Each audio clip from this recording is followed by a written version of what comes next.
And the problem with talking about this stuff is it looks sometimes like there's more credence to it than there is.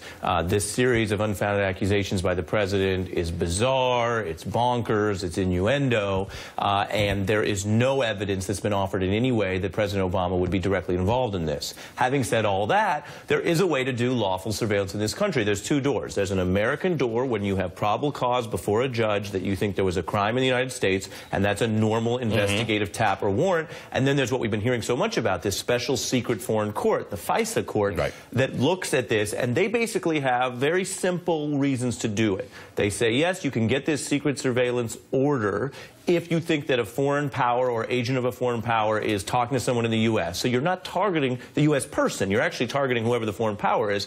Or, and this would be even worse if this were happening at Trump Tower, and again, no one's saying it is, or they in some cases, when they think that a U.S. person would be engaged in espionage, a serious crime, trying to help a foreign power, then they could be targeted. I do think that Kellyanne Conway and Sean Spicer are making a fair observation in what is an unfair context.